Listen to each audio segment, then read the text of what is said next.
Bonjour à tous, merci de nous rejoindre. Voici les principaux titres développés dans votre édition du 16 juillet.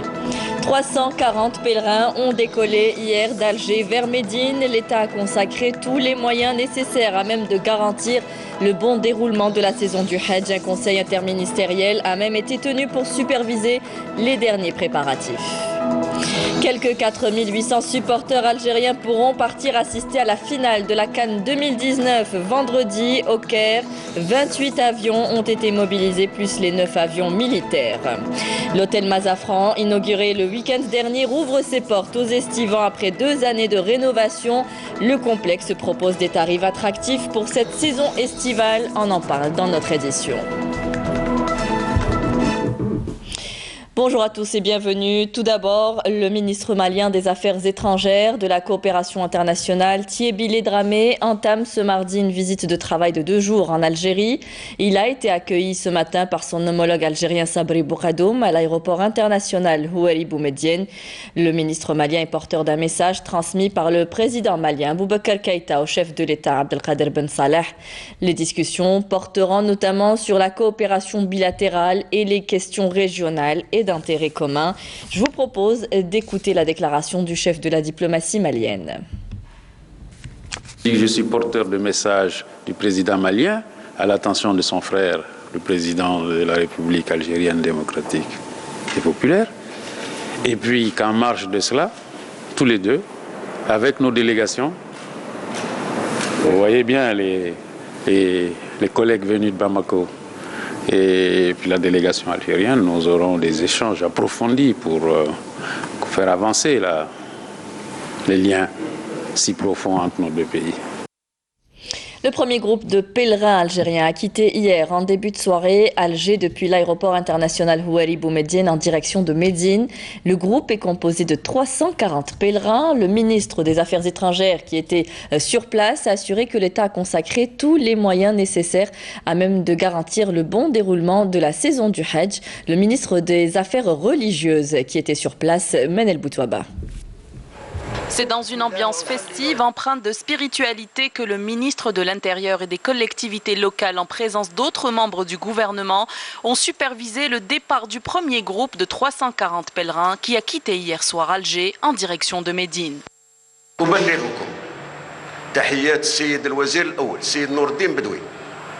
Je tiens à vous transmettre les salutations du Premier ministre Nourdine Bedoui, qui a été un accompagnateur, et cela durant des années, du staff organisationnel du Hajj, pour permettre à nos Hajjis, nos mères et nos pères, nos sœurs et nos frères, d'accomplir le pèlerinage dans les meilleures conditions.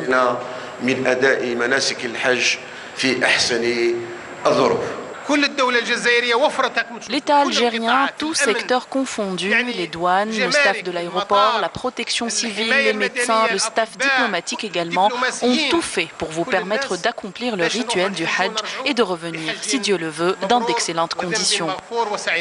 Les premiers responsables des différents secteurs concernés ont tenu à rassurer les Hajjis quant à la mobilisation par le gouvernement en application des instructions du Premier ministre de tous les moyens à même de garantir le bon déroulement de la saison du Hajj. L'équipe médicale sera présente à tout moment pour une prise en charge optimale des Hajjis. Nous suivrons d'ici toute l'opération afin d'en garantir le succès. Le secteur des travaux publics et des transports a mobilisé tous les moyens nécessaires pour garantir les déplacements des Hajjis dans de bonnes conditions. Nous agirons comme un seul homme pour représenter l'Algérie dans cet événement d'envergure mondiale et donner la meilleure image de l'Algérie une fois arrivé en Arabie Saoudite. Il a été rappelé également que d'importants efforts ont été fournis par l'Office national du Hajj et les autres secteurs partenaires, avec l'organisation notamment de plusieurs rencontres tout au long de l'année pour adapter le pèlerinage aux nouveaux moyens et outils technologiques pour l'amélioration des conditions du pèlerinage. Les pèlerins ont par ailleurs été exhortés à représenter dignement l'Algérie.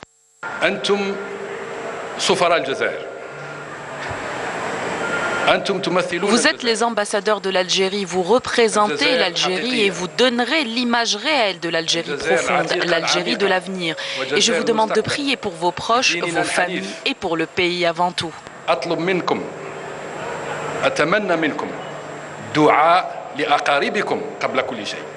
لعائلتكم ولن تنسوا الجزائر. نتمنى من الله العلي القدير لهم القبول. Je prie Dieu d'accepter leur pèlerinage et qu'ils reviennent chez eux sains et saufs. Je profite de l'occasion pour remercier l'ambassade du Royaume et les travailleurs pour les services qu'ils prodiguent en coordination avec les autorités algériennes concernées afin d'offrir les meilleures prestations aux visiteurs de la Mecque. تنظيم يعني محكم من طرف الديوان الوطني للحج والعمرة ما شاء الله. إن شاء الله يروحوا في العافية ويجوا في العافية ونقولوا لهم إن شاء الله حج مبرور وذنب مغفور. À noter que les 262 accompagnateurs des Hadjis algériens ont quitté Alger hier également dans un vol précédant celui des pèlerins. Plus de 35 500 Hadjis avaient parachevé à la veille de la clôture de l'opération les procédures de paiement et d'achat des billets. Parmi les nouvelles mesures prises, le renforcement de la prise en charge sanitaire à travers la vaccination de tous les Hadjis ainsi que la mobilisation de 113 accompagnateurs et 53 médecins dans le cadre de la mission.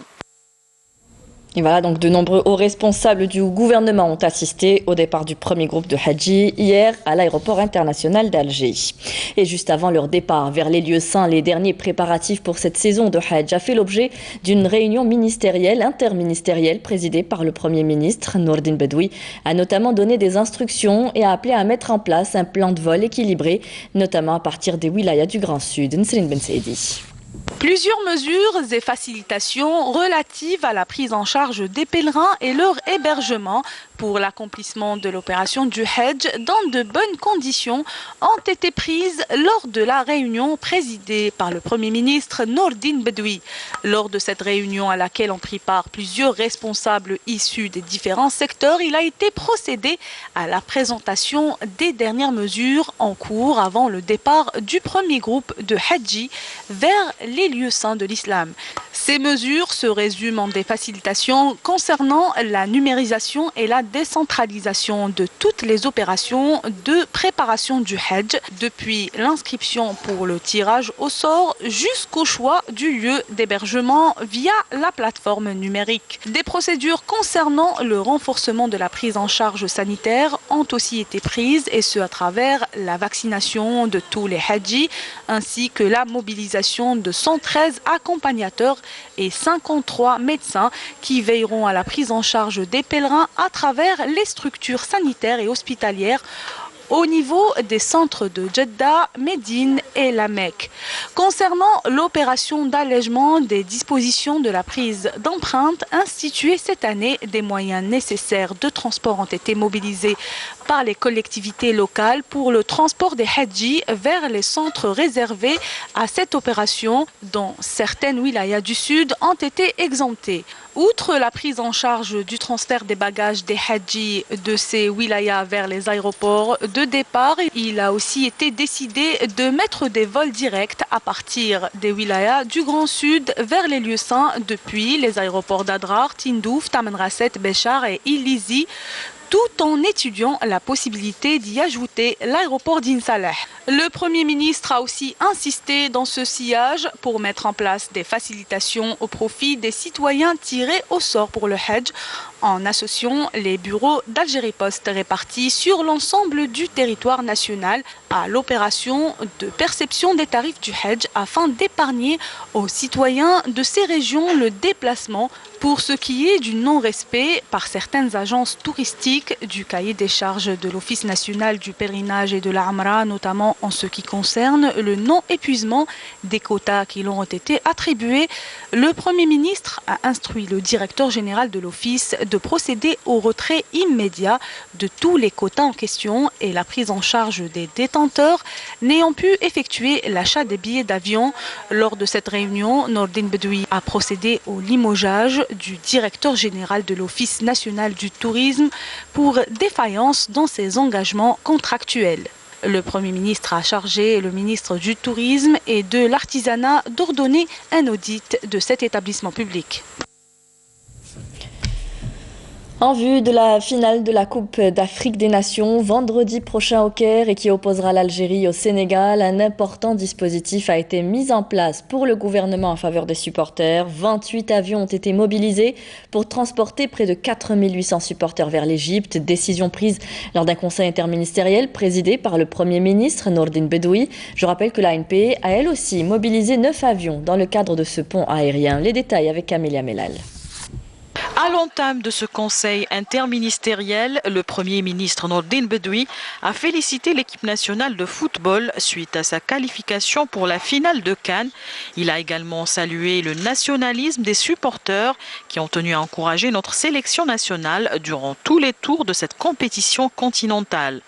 Le Premier ministre a salué par là même les efforts consentis par le commandement de l'armée nationale populaire, à leur tête le général de corps d'armée, vice-ministre de la Défense nationale, chef d'état-major de l'ANP, sa contribution efficiente au transport des supporters et sa disponibilité à poursuivre cette démarche en mobilisant 9 avions dans le cadre du pont aérien. Il a en outre insisté sur la nécessaire conjugaison des efforts de tous les intervenants et la mobilisation de tous les moyens nécessaires pour transporter le plus grand nombre de supporters possible et garantir les meilleures conditions de leur prise en charge à l'aller et au retour au pays à travers la mise en place d'un pont aérien en mobilisant 28 avions à cet effet pour transporter quelques 4800 supporters dans la nuit de jeudi à vendredi en veillant dans la répartition des vols à donner la chance à tous les citoyens à travers l'ensemble du territoire national, notamment ceux des wilayas du Sud, pour faire le déplacement et encourager l'équipe nationale. À cet effet, une cellule de coordination sera créée au niveau du Premier ministère. Sa mission est de suivre les différents préparatifs et étapes de déplacement des supporters jusqu'à leur retour au pays. D'autres mesures ont été prises et ce de manière anticipative afin d'assurer un nombre suffisant de tickets pour le match de finale au profit des supporters de l'équipe nationale. Dans ce sens, Touring Club Algérie a été chargé en coordination avec les services du ministère des Affaires étrangères de réactiver le même plan adopté auparavant pour la prise en charge de tous les aspects liés au déplacement des supporters tout en leur réunissant les meilleures conditions durant leur séjour au Caire. Par ailleurs, le Premier ministre a insisté sur l'impératif de prendre les mesures nécessaires pour garantir le retour au pays de tous les supporters dans les meilleures conditions, y compris ceux qui sont en Égypte actuellement. Enfin, le Premier ministre a exprimé sa consternation suite au décès de supporters dans un tragique accident de la route survenu dimanche soir dans la wilaya de Djidjel durant les festivités célébrant la qualification de la sélection nationale à la finale de la Cannes 2019, adressant en cette douloureuse circonstance ses sincères condoléances aux familles des défunts. Les ventes de l'emblème national montent en flèche. Depuis le début de la Coupe d'Afrique des Nations, de nombreux magasins et de vendeurs ambulants proposent cet article sous forme de drapeaux, d'écharpes, de t-shirts ou de casquettes. Tous, grands et petits, s'enveloppent des couleurs nationales lors de la diffusion du match et des défilés. Une fierté apportée pour tous les Algériens. Naïma Haouch. Malgré l'absence de chiffres, la vente des drapeaux algériens sur le territoire national ou à l'étranger a explosé au cours de cette Coupe d'Afrique des Nations. Alors que les préparatifs de la finale de la Cannes 2019 battent le plein, les supporters des Fennecs continuent à célébrer la qualification de l'Algérie en faisant encore et encore les emplettes. Les articles sont divers et partent comme des petits pains, ce qui fait d'ailleurs le bonheur des commerçants, comme ici, à Oran. Nous avons des acheteurs de tous les âges, des personnes âgées, des enfants, des jeunes, des dames. Ils veulent tous acheter le drapeau. S'il y a des drapeaux prêts, je les vends sur le champ, sinon le client passe la commande. Nous avons beaucoup de monde, hamdoullah, grands, petits, jeunes, vieux. Les parents viennent acheter également pour leurs enfants. Alhamdoulilah, comme vous le voyez, l'ensemble du peuple est content ici. Ils achètent les casquettes, les drapeaux, les maillots. Nous sommes heureux. Inch'Allah, on va ramener la coupe en Algérie. On est prêt à tout sacrifier. L'essentiel, c'est qu'ils gagnent. Enveloppés de drapeaux verts, blancs et rouges, les inconditionnels des Fennecs ne regardent pas aux dépenses quand il s'agit de supporter l'équipe nationale, toutes catégories confondues. Le drapeau national coule dans nos veines. Il est notre patrie. Déjà, même sans le foot, le drapeau national restera notre fierté. J'ai acheté des maillots pour mes enfants pour fêter la victoire en remportant le match, Inch'Allah. La CAN 2019 et la prestation de la sélection algérienne restera longtemps gravée dans la mémoire de toute une nation. Mais pas seulement, car les Fennecs ont été et de loin la meilleure équipe de cette coupe, galvanisée par des liesses incommensurables. Quelques 485 véhicules multifonctions, type et volume ont été livrés hier par la société algérienne de fabrication de véhicules Mercedes-Benz de Ain Bouchkif à Tiaret, relevant du ministère de la Défense nationale. Le directeur général de la société de distribution et des services après-vente de la marque Mercedes-Benz a souligné à cette occasion que 335 véhicules légers ont été remis à la direction centrale du matériel du MDN, 115 autres à la direction générale de la Sûreté nationale, 24 véhicules dont 12 légers d'extinction des feux à la Direction générale de la protection civile et le reste a été remis aux filiales de Sonatrach et à des clients privés.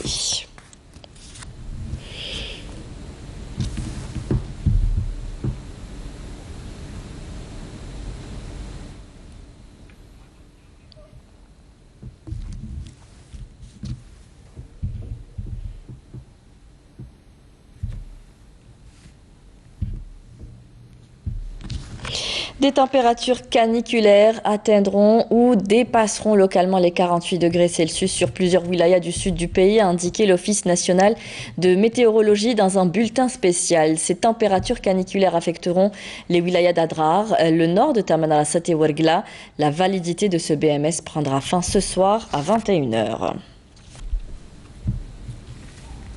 Dans le cadre de la mise en œuvre des pratiques de la démocratie participative et du renforcement de ces mécanismes, le ministère de l'Intérieur, des collectivités locales et de l'aménagement du territoire lance l'application Istisharatik, disponible sur le site officiel du ministère, les www.intérieur.gov.dz, dans le but d'impliquer les citoyens dans la gestion des affaires locales. Le reportage de Soumiya Zarwali. Rapprocher l'administration du citoyen et apporter davantage de transparence et d'efficacité aux décisions prises au niveau local, c'est le but recherché à travers le lancement de la première application électronique Istisharatik. Inscrite dans le cadre de la consolidation du principe de la démocratie participative. Un service qui s'inscrit dans le cadre de la stratégie de modernisation entreprise par le ministère de l'Intérieur, des collectivités locales et de l'aménagement du territoire. La nouvelle application Istisharatik est une concrétisation de l'approche participative. Elle est mise en place par le ministère de l'Intérieur pour donner la possibilité aux citoyens de faire son choix et de sélectionner et de voter tout ce qui rentre dans son intérêt et de donner la possibilité aux élus locaux de connaître l'avis de leurs citoyens. Cette application vient en concrétisation d'un fondement constitutionnel qui est prévu par la Constitution déjà, l'article 15 et 17, et puis elle prend son ancrage au niveau trouve son ancrage au niveau du Code communal, l'article 11. C'est pour permettre aux citoyens d'être consultés sur les priorités de l'aménagement et développement local. Cette nouvelle approche rentre dans le cadre de l'implication des citoyens dans le choix des projets d'investissement financés par le budget de la commune. Et cette nouvelle approche vise à prendre les meilleures décisions par les responsables locaux, notamment les maires.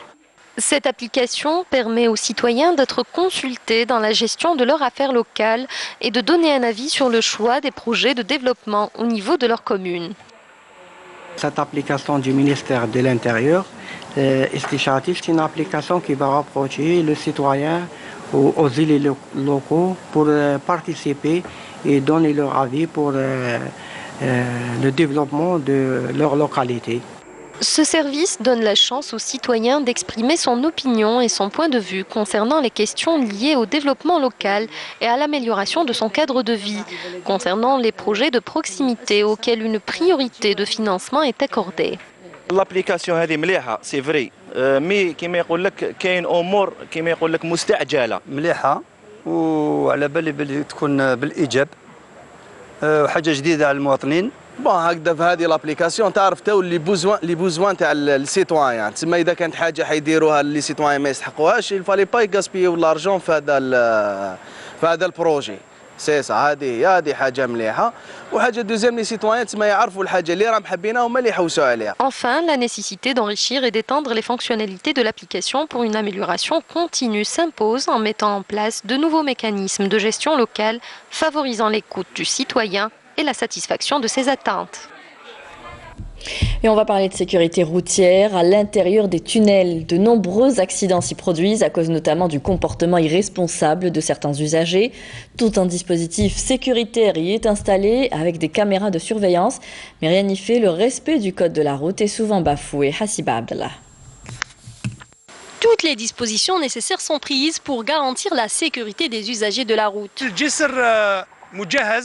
بمعدات السلامة المرورية من بينها العوازل الحديدية والإشارات الضوئية الليلية بالإضافة إلى إشارات تحديد السرعة. Même chose pour les tunnels, dotés notamment de réseaux d'appels d'urgence permettant aux usagers en difficulté de communiquer avec les services de secours. عندي أنا اللي تحت أوبال هنايا راني حاصل ما بين زوج الأنفاق هذوما ما عرفتش كيفاش ندير راني حاصل راني أوبال هنا خويا هنايا. أخي أمن روحك مليح دوك نبعثوا لك أعوان دورية. Et pourtant, ce matériel déployé ne suffit pas pour éviter les accidents de la route. عندنا أكثر من 100 كاميرا مراقبة مجهزة بأحدث التقنيات وكذلك أنظمة التهوية، منافذ النجدة، أجهزة الاتصال. ورغم كل هذه التجهيزات وهذه الإجراءات اللي قمنا بها، لكن يوجد للأسف الشديد بعض التصرفات السلبية من المواطنين اللي تسببت في حوادث خطيرة هنا في داخل الأنفاق. Un exemple sur cette vidéo enregistrée par une caméra de surveillance du tunnel El Hamdaniya Eshfa reliant Médéa et Blida. Des comportements qui témoignent de la négligence de certains usagers qui mettent en danger leur vie et celle des autres. Les autorités concernées font leur possible pour minimiser les dégâts. نحن عمال الصيانة حريصين على إزالة كل العوائق الموجودة من مخلفات يعني الحوادث حتى نؤمن مستعمل الطريق يكونوا في سلامة. Le Centre national de prévention et de sécurité routière a enregistré un bilan de 23 024 accidents et de 3 310 décès pour 2018, avec une baisse respective de 8,04 et 9,04% par rapport à 2017.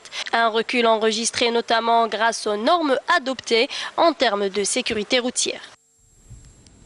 Dans le cadre de la lutte contre la contrebande et la criminalité organisée, des détachements de l'ANP ont arrêté hier lors d'opérations distinctes menées à Tamanrasset et Borj Beji Mourtar 14 orpailleurs et saisi 3 groupes électrogènes, un fusil de chasse et 4 véhicules. Dans le même contexte, des gardes-côtes ont saisi à Mostaganem un peu plus de 34 kg de kif traités. Par ailleurs, dans le cadre de la lutte contre l'immigration clandestine, des gardes-frontières ont intercepté 7 immigrants clandestins de différentes nationalités. À Tlemcen, indique un communiqué du ministère de la Défense nationale. L'Algérie a déploré l'intervention militaire étrangère à Idlib en Syrie, a indiqué une source autorisée du ministère des Affaires étrangères.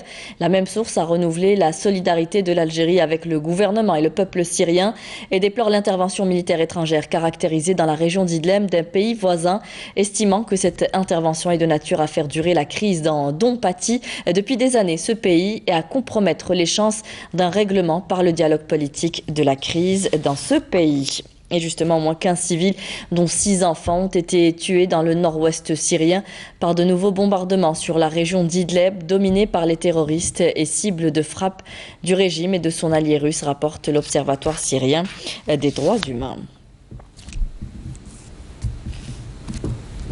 La police soudanaise a dispersé hier à l'aide de tirs de gaz lacrymogène des manifestants rassemblés dans le centre de Khartoum après la mort la veille d'un homme tué par des paramilitaires dans une ville du sud-est du Soudan. Des rassemblements spontanés ont eu lieu hier dans plusieurs quartiers de la capitale soudanaise. Dimanche, des paramilitaires soudanais ont tué par balle un civil et blessé 7 autres personnes dans la ville d'Essour, dans l'état de Sennar, après un rassemblement d'habitants réclamant le départ de leur ville des forces de soutien rapide, un redouté groupe de paramilitaires. La haute représentante de l'Union européenne pour les affaires étrangères et la politique de sécurité, Federica Mogherini, a plaidé hier pour la préservation de l'accord nucléaire iranien de 2015, assurant que le mécanisme de financement Instex mis en place pour contourner les sanctions américaines contre Téhéran est déjà entré dans la phase de mise en œuvre. Federica Mogherini s'exprimait avant le début d'un sommet urgent des ministres des Affaires étrangères de l'Union européenne tenu hier à Bruxelles. On revient en Algérie. Le complexe touristique de Zeralda fait peau neuve. Après 2 années de rénovation, le complexe rouvre de nouveau ses portes aux estivants. Sa capacité d'accueil a été augmentée, les chambres mises aux standards internationaux. L'hôtel Mazafran a été réceptionné le week-end dernier. Des tarifs promotionnels sont d'ailleurs annoncés pour cette saison estivale. Nawal Abeda, reportage. Le complexe touristique de Zeralda renaît de ses cendres. Un peu plus de 6 milliards de dinars, près de 2 années de rénovation et le résultat est là. Pour cette réouverture, le complexe augmente ses capacités d'accueil grâce à la résidence. Une structure nouvellement créée offrant 20 appartements plus un restaurant. Voici l'exemple type de l'hôtel-résidence qui se compose F2. Alors, nous avons la chambre parentale, nous avons le petit salon, le salon très bien rénové, avec la petite cuisine. Donc là, les clients peuvent se mettre à l'aise. Ils ont à leur disposition micro-ondes, bouilloire, la petite kitchenette. Alors pour l'hôtel-résidence, la tarification en bed and breakfast, qu'on appelle en hébergement et petit déjeuner, elle est à 13 500, ce qui nous revient à 3 400 dinars pax, ce qui est un prix tout à fait abordable. Alors la résidence propose 3 formules. Une formule en petit déjeuner à 13 500, une formule en demi-pension, alors c'est le petit déjeuner plus déjeuner ou dîner au choix, donc qui est à 22 000 dinars pour les 4 personnes, et en pension complète qui est à 29 000 dinars. Les 80 bungalows déjà existants offrent confort et commodité en gardant leur âme d'antan. Donc là, c'est les bungalows. Tout à fait. Alors là, nous nous situons sur la 2e zone du centre touristique de l'EGT Zeralda. Oui. Alors nous avons vu l'hôtel-résidence et là, c'est les bungalows. Alors la différence entre l'hôtel-résidence et les bungalows, c'est que les bungalows se composent de 3 chambres. Une chambre parentale et 2 chambres doubles avec leur salle de bain privative. Donc comme vous pouvez constater, les bungalows ont été restaurés et rénovés tout en gardant l'esprit et le cachet de Pouillon. Et pour cela, on a fait appel aux artisans locaux afin de réaliser les fresques et tout le décor des bungalows. Alors les bungalows, on a 80 bungalows avec un total de 480 lits. Donc on a une grande capacité, une assez grande capacité, avec une tarification en revue. Alors ce bungalow-là, de type F3 pour 6 personnes, en bed and breakfast, donc la nuitée et le petit déjeuner, il est à 13 500. Les 446 chambres et suites de l'hôtel Mazafran ont toutes été mises aux standards internationaux. Et là, toutes sortes de formules sont proposées. On a de la chambre standard, chambre double, suite senior, suite junior et suite Mazafran. Donc on a un large choix de gamme et à différents prix. Alors les formules commenceront à partir de 10 000 dinars en petit déjeuner, sans parler qu'il y aura des promotions à la saison estivale. Donc il y aura des mois en réduction de 20 jusqu'à 30%, il y aura les enfants moins de 5 ans en gratuité, moins de 12 ans en 50% de réduction. Donc là on a préparé plusieurs formules afin d'accueillir notre clientèle. Un data center ainsi qu'un système de sécurité de pointe ont été mis en place afin d'optimiser la gestion du complexe. C'est la fin de ce journal. Merci à vous tous de nous avoir suivis. Vous pouvez revoir tous nos programmes sur les adresses qui s'affichent en bas de votre écran. Tout de suite, vous retrouverez Amel Laribi pour le point météo et Amina Zahouf ce soir pour le journal à 19h. Très bonne journée à tous. Au revoir.